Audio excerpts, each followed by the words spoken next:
Hi there, I'm James Osborne, the co-founder of the Recruitment Network, and this is the TRN Podcast.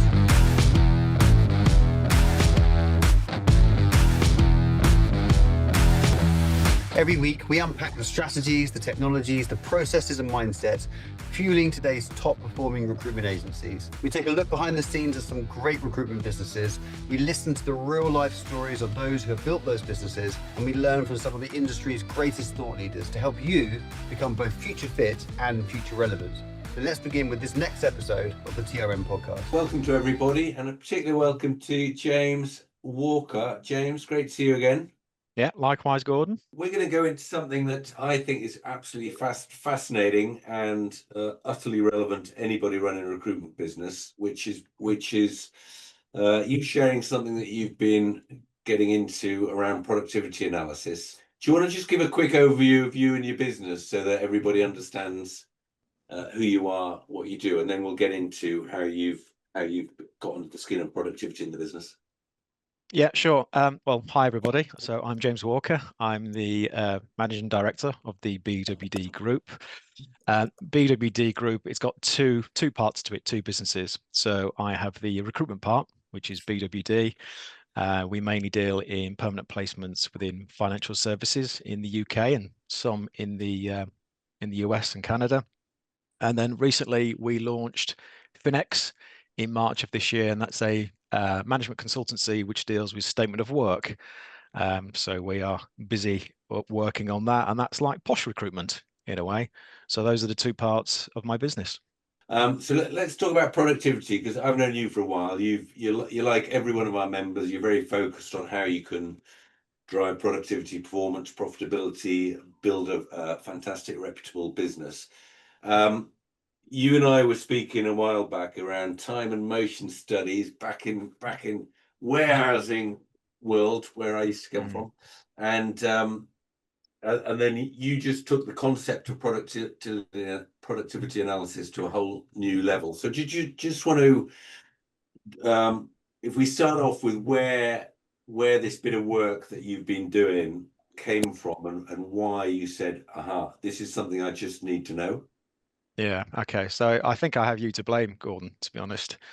I've never really been, I guess, that focused when it came to data or logging productivity. I've always felt that recruitment was quite entrepreneurial. You have to think on your feet, think outside the box. But it was one of our TRN sessions where we were talking about productivity, and I had a bit of a light bulb moment because I really wanted to understand what my consultants were working on and the time that it was taking them. I'd recently done a podcast with a guy who had been worked in an accountancy business, and they have billable hours. So they're quite used to working with regards to tasks and the time that they spend. And he was able to analyze where he could improve or where his time was going to be spent, or his teams. And I thought, we don't do that in recruitment. I certainly don't do it in my business. And I have a habit of perhaps solving problems which aren't really problems, because if there's any new bit of tech out there, I love a bit of new snake oil and I'll buy it. And the idea is you buy it because you want to be more productive. But invariably what I ended up with was it didn't work. It fell flat on its face. All the results were just, suboptimal. So I really wanted to get to find out and understand what my guys were working on. And since COVID, we've changed the business to be more output focused. So we weren't really too focused on managing the KPIs. We were more focused on the output, looking at how many CVs and interviews have been booked. And that's fine to a degree, because you could have two consultants that have sent 20 CVs each and then booked 10 interviews. But in reality, one of those could do it within 30 hours and the other person could do it in 60 hours. So I really wanted to find out, if I need to solve problems, I need to look at what my guys are doing to analyze what the problems are. And then I committed in that TRN session to do a time audit report. I didn't call it that at the time I rolled it out. I called it a visibility report, because I thought time audit would just put people off. But that was the story behind it. So fundamentally, if we think about it, you've always been, as everybody is, focused on on performance and output, but this is almost digging a little bit deeper, saying what could unlock productivity in my business. And it's really interesting because we've had so many debates across TRN about, with the financial model evolving as the costs increase and less dropping to the bottom line, how do you make sure you get more from what you've got? So all right, love that. And again, I think everybody listening to this call will resonate with what you were going through and the questions you're trying to answer. Let's get a little bit into how you went about it. So you started with the audit. So just talk us through in practical terms what that involved, what steps you took. Yeah, okay. So I took it back to basics. I thought, right, okay, if I'm going to do this, let's do it properly, and let's adapt it to my business. So I built a time audit spreadsheet, for the want of a better term. And in that spreadsheet, there were, I think from memory, like 5 buckets. And each bucket had a number of different items in terms of tasks. So for example, bucket number 1 could be candidate focused activities. Yeah. And then I looked at it and thought, well, what's a candidate focused activity for my business? Well, that's reviewing and screening CVs, it's formatting CVs and so forth. I then had another sort of bucket, which would have been client and business development. So again, I looked at the tasks in my business and then started to filter it with all the tasks under that. And then I had like miscellaneous and updating the CRM. So I built it for my business. So once I had the tasks underneath it, I then built it to be able to look at a consultant time that they spend in each task. So effectively, and what I can do as well, Gordon, this is on the TRN session. I've posted it on LinkedIn. If anybody's interested to know a bit more, they can link in with me. I can share the spreadsheets. It's fully viewable and it's customizable. So once I've got the tasks, I then started to look at the consultants and build a spreadsheet with my ops person to say, well, actually, if someone's working 9 to 5, let's start to break it down and say, okay, if they spend half an hour on candidate sourcing, they log that down in terms of the task and the time spent and some free text as well. And you do that Monday to Friday, as we did it. And the idea was you pretty much log everything over and above like 10 minutes. So we capture exactly what you're doing on a weekly basis. So it's all the tasks, the time that you spent, some free text in the boxes as well. And then I got a bit geeky and then I started to look at the output for the business as well. So each consultant did 10 or 15 CVs, the phone time, I started to log it all as well. And for me to do that with 15 or 16 people would have been too much. So I then started to do the analysis piece with AI, and that was really helpful because I could do the prompts, I could see the analysis, I could ask questions. And that was probably the most time intensive part, doing the analysis, but creating a spreadsheet and then the tasks and the time spent was fairly easy to do, but I did it for my business, nobody else's. In terms of bringing the team with you, how did you go about that? Because it sounds like you're giving them a load of work to do.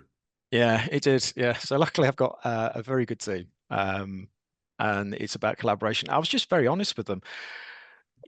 I think the UK recruitment, most sectors, we need to increase productivity, full stop. You know, somebody said to me last week on a course that our costs have gone up by 40%. And since 2007, our productivity's largely flatlined.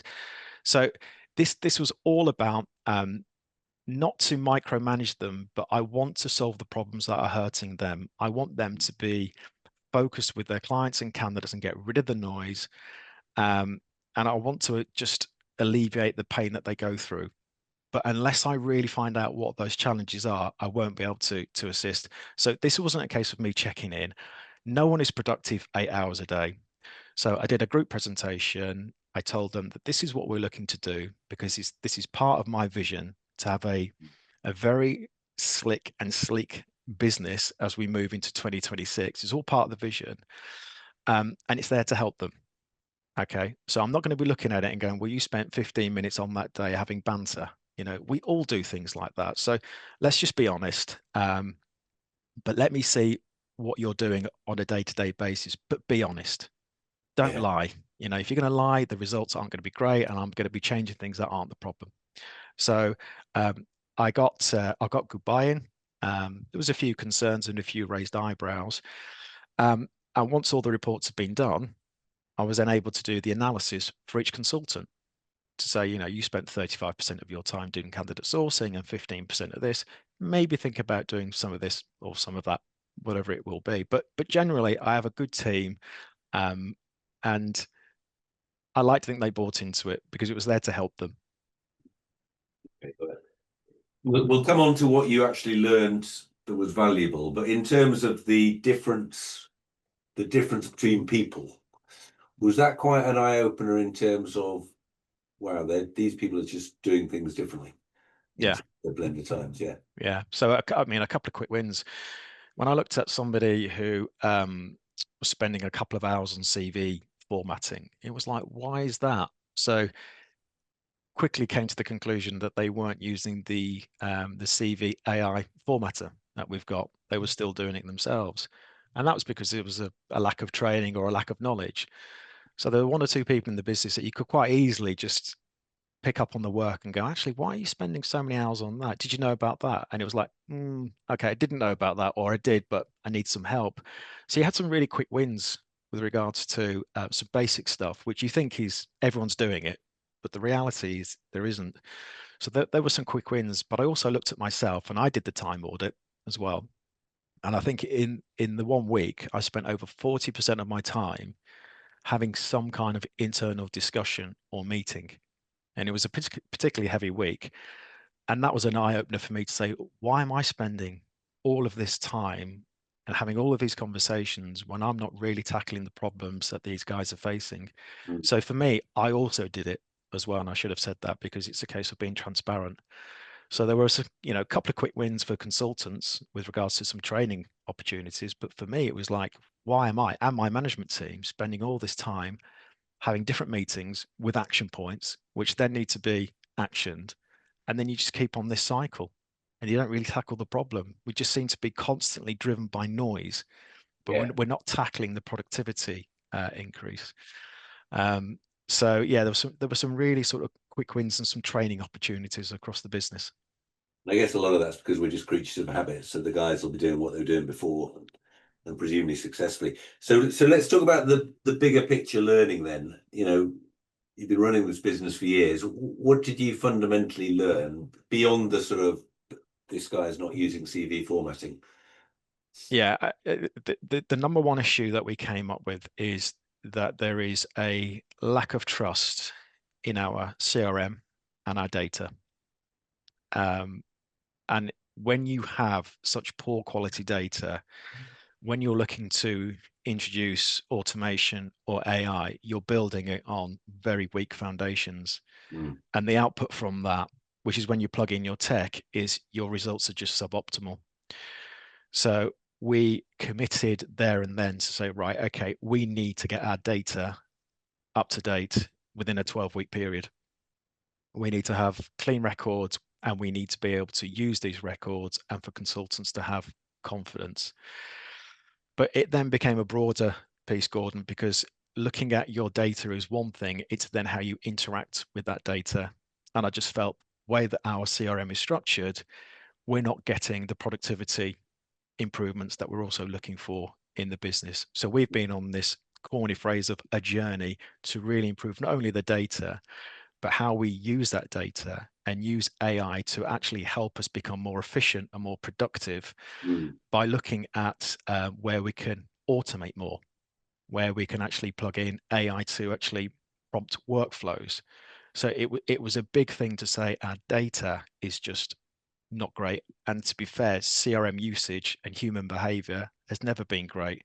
So if we're going to increase productivity, that's the big one. Get your data right and then start to build workflows for your business with intelligence-led AI to help you do that.